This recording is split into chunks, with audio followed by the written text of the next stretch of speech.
And welcome to another edition of the Vic State Cricket Podcast. I'm Adam White. We've got a busy show coming up. Our feature guest a little bit later on is Matthew Innes, left-arm fast bowler from the late 90s, early 2000s. He's got a great story to tell. We're really looking forward to catching up with Matthew later on. But there's other things we're going to get through as well. Jared Luffman's going to join us. The WNCL season has finished for another year. The Vic's finishing in 4th position, so we'll get an appraisal from Jared on the season, some of the players to watch and some of the positives to come out of the season. Talking about positives to come out of the season, the Sheffield Shield season is still going, but the Vics have now won 3 in a row after a comprehensive victory over South Australia at the Junction Oval. It just got wrapped up yesterday, as I said, in less than 3 days, not 3.5 days, less than 3 days. And one of the stars of the show was Matt Short.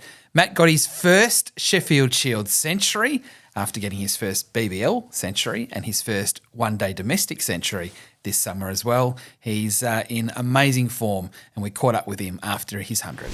Matt, congratulations. 2 interviews in 2 days, 200s in a week. You said last week the feeling was relief getting that maiden century to Victoria. What about now what's the feeling like after your maiden Sheffield Shield century? Yeah, I think it's definitely a similar feeling, definitely feeling relieved. As I said, I got the one-day one last week, and to do it again here in the Shield, it's a massive relief. I think been working, very hard up till this stage, and to get the first one for the Vics, massive achievement. How were you going through the 90s there? You spent a few balls on 95, I think it was, and you finally got that sweep shot away. Yeah, I think sort of learning from the last week or so. I know I had Harry there in the one day with me. He's been there and done it numerous times, so I was just thinking, just keep batting. I know it'll come, and if I didn't think too much about it, then I knew it would come. And lucky to get the sweep shot away, and then just to get the single to get the 100 up was a really good feeling. Talk to us a little bit about the tempo that you've been batting and sort of going through the different tempos throughout your innings and realising when to sort of put the foot down and when to back off a little bit like that. I understand you've been doing a bit of work throughout that. Yep. I think it's just bringing that confidence and just my natural game into Shield cricket. I know I said after the first innings, I spoke to Buck a lot before the Shield season started up again after the Big Bash, and I think it was just go out there and play my natural game and play some shots and just be confident. I think it's really paying off at this stage. When you got out, you had 36.5% of the runs in the match, not just Victoria's runs, but in the entire match. It looked like you were batting on a different wicket to what we've seen over the last 2 days. 18 wickets have fallen across those 2 days. Is it the style that you're playing with at the moment, is that sort of suited to this wicket? Look, probably. I think, if I was out there blocking them or going away from my natural game, I'd probably nick off, or, there's still a little bit of nip out there. So, I think for me, just in my mindset, I think just playing positively and freely, probably while I'm in that mindset, I think it might help to not nicking off or something like that. So if I'm staying positive and looking to score, then I think it might be the way out there. Centuries in all 3 formats this season now. No doubt the selectors are watching, national selectors are watching. Have you had any contact with them, and what's the message been? Not really. Only a couple of messages here and there. I had a phone call from Tony Doddermaid, but that was more just a general chat about the Big Bash and how things went there, and nothing really looking to the future. So, for now, just concentrating. Pretty cliche, just to concentrate here with the Victorian team and just trying to keep making runs and help winning games. There you go, Matt Short. He got 70 in the first innings off 69 balls, and then almost a strike rate of 100 in that second innings with 119. It was absolutely a joy to watch, and he was playing on a completely different cricket pitch to everybody else. Someone else who had a bit of a first was Mitch Perry. Mitch took his first 5-wicket haul in his Sheffield Shield career, which was an amazing effort considering someone that had lost his place in the team sort of at the midway point of the season, coming back and doing so well. And we caught up with him after the match. Your first 5-wicket haul. The smile gives it away. How happy you are. Yeah, obviously very happy, but I think it comes down to the end of the day. I think I got lucky bowling with Duck there for most of that second session, and then the hard yards Chief put in before that spell, I think think I got lucky with a few rewards after their hard work, so I can't thank those two enough, especially. I'll get back to you shortly, but just the team performance. It's another all-round team performance, particularly with the ball. You're all sharing in. It happened last week against Queensland again in this game. Yeah, I think, definitely, like you said, it's an all-round performance, and I think that's the way we've sort of gone about it since Baz has left. Like, he sort of took a lot of the load to start the season, and obviously Baz is a pretty quality bowler. So, yeah, I think for all of us to chip in a couple wickets every now and then, I think it's going to go a long way for us to keep winning games. And, I probably didn't bowl the greatest today, but, I got the rewards. But, I think Chief and Duck, and then even Ferg at the start, like, they were all class. So, I think I got pretty lucky at the end there. Are you tired because you had to do that extra work? Because it was only yesterday you bowled quite a few overs as well. That's a big workload for, you haven't played a lot of cricket since the BBL. A little bit, but that's not every day you get to play a Shield game for Victoria. So I think, every time you step out on the field, especially with some of these guys, they've put in a lot of work before you. So if I just keep running in and trying to do my best, I think that's the best foot forward for us. And we sort of knew when Ferg went down, we were going to take a fair load. And I think Duck's spell throughout that whole second session, end of the first session, I don't think he stopped bowling. So that's incredible. That can't go unnoticed a lot. And then, Chief's spell to break that partnership was incredible as well. So, If you lost your place in the team, having been the spearhead at the start of the summer, so coming back, have you done anything differently to get yourself back in the team and then to be bowling so well? Like you said, I lost my spot, I think, after that Queensland game. That I'm sort of trying to erase my memory from that game pretty quickly. But, I got a pretty honest feedback from Bucky, Huss, to what I need to work on and how I've got to get back to where first-class cricket standard bowling. And, worked a lot with Griff and sort of just try to more relax myself. I think I was putting a little bit too much pressure on myself to start the season with, Bazza might not be here. I probably got to take wickets, but I think I just sort of cost myself with a bit more pressure. So I think speaking to Griff the last probably month since I've been dropped, I think it's just to run at just relax and let the ball come out free flowing and let the flow happen, sort of thing. That's my cues at the moment. So I think it's just relaxing a little bit more and whatever happens. How did you take it at the time? Because I could imagine you'd be pretty disappointed considering how well the first sort of couple of years went for your career to all of a sudden be out of the team. Like any player that gets dropped, I probably didn't take it too well. But like I said, I got some pretty honest feedback from Huss and Buck to what I need to go back to Premier Cricket and that second 11 game to work on. And I got the privilege in that second game to captain, which was awesome. I enjoyed that. Those 4 days. It was against South Australia as well. And then I think it was more just getting back to Richmond and sort of, just like I said, just relaxing and just bowling. And I think that's gone a long way to getting myself back in the team. And one of the reasons why Victoria is going so well is that there is such competition for spots. Cam missed out in this game. We've seen Prestwich, we've seen Xavier Crone around the mix as well. Sam Elliott did well before Christmas.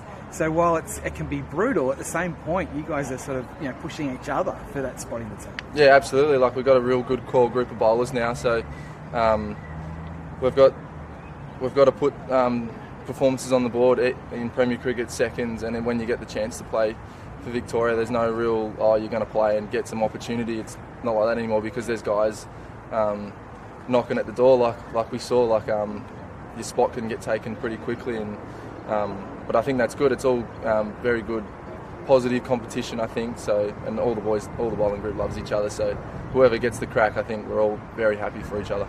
And just finally, where this season sits now, 3 in a row, all of a sudden you keep going further and further up the table, and you've got your momentum at the right time of the year.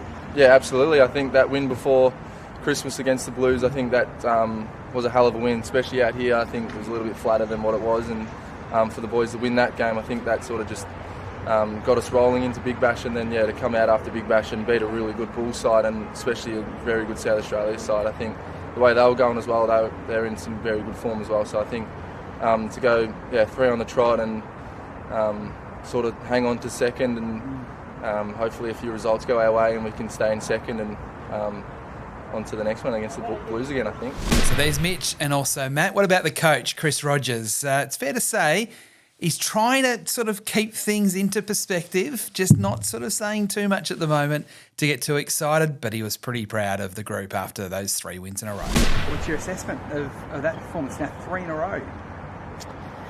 I mean, look, it's a magnificent win again. It's always a tough game. Every game you play in this competition, and we're still learning.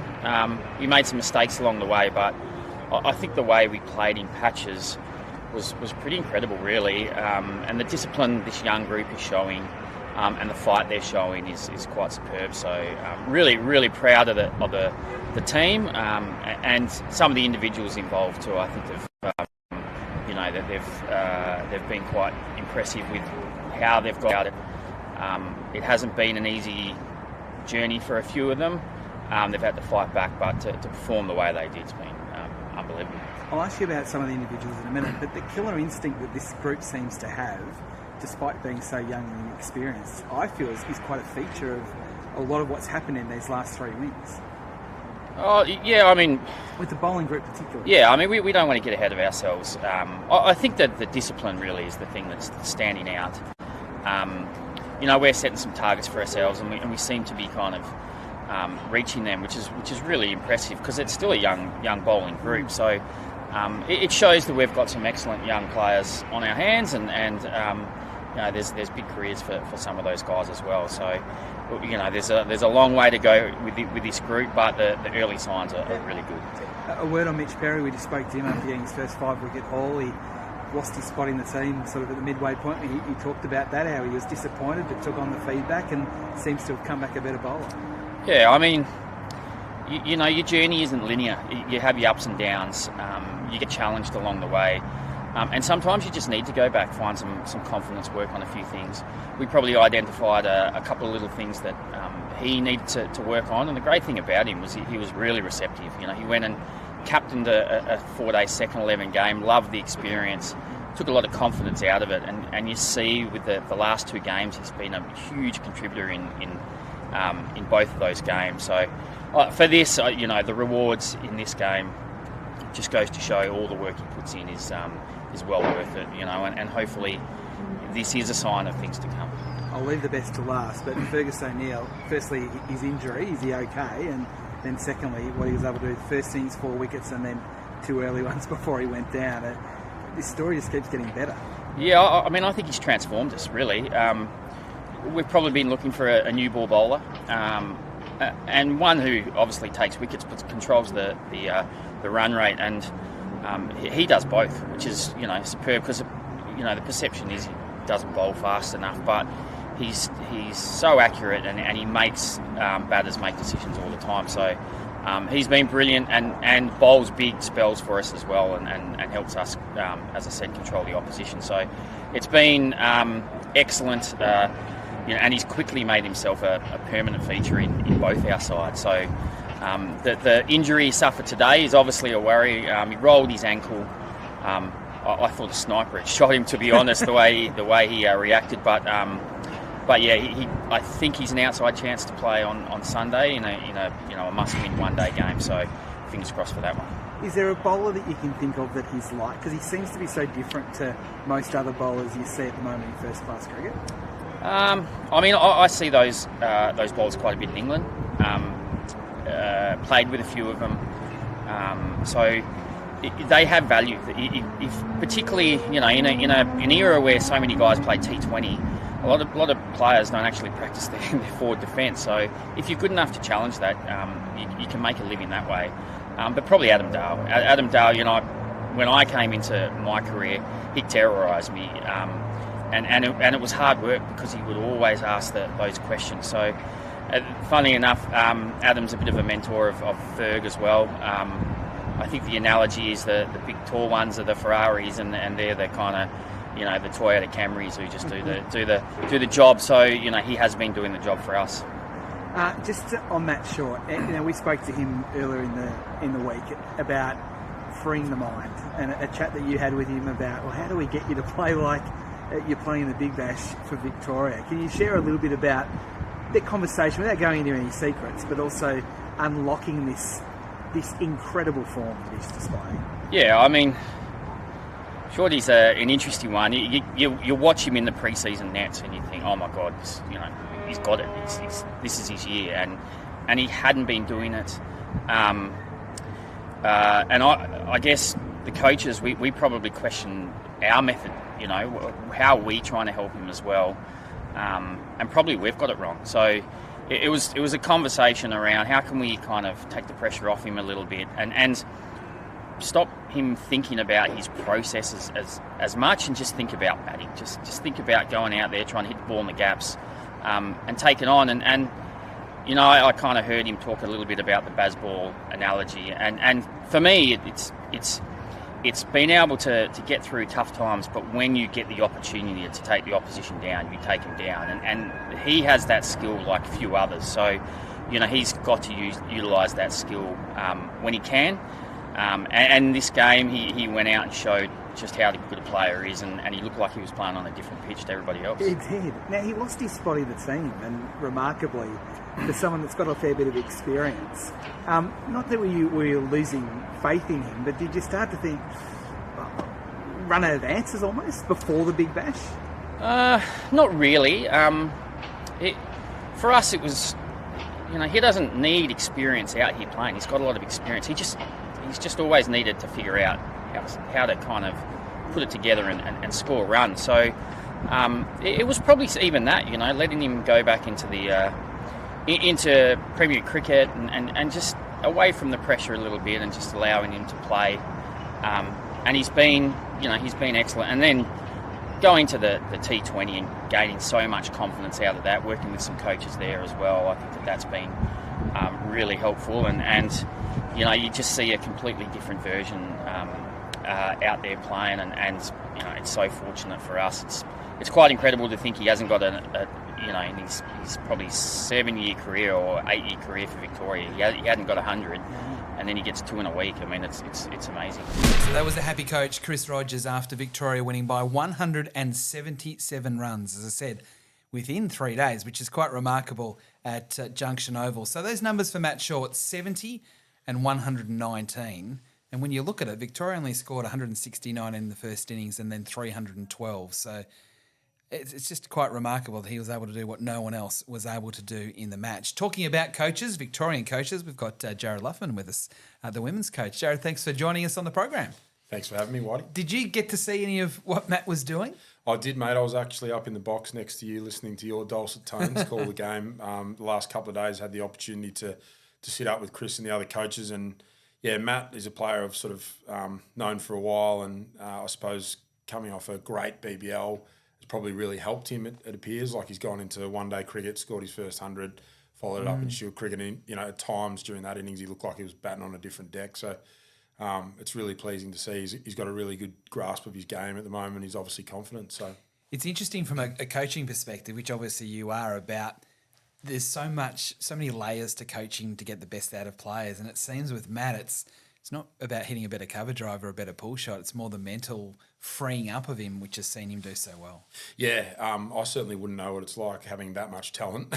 And it can be a positive and it can be a curse. And I think Shorty's always had the talent with bat, ball and in the field. Like he's elite in all three skills. And some players are on different journeys and it happens at different ages and stages. And he's probably one where, he's still in his mid-20s and coming into his prime. It's just, I suppose, letting that talent sort of flourish, if you like, over a period of time and letting the player find their way a little bit. And it seems like he's been able to do that and he's been given that opportunity, but he's certainly, worked hard to be able to create that. And, there's so much ahead for him now. He's got still that time. And I'm sure everyone's really happy that he's actually performing for the boys when they need him to at the moment as well. It's really important to their season.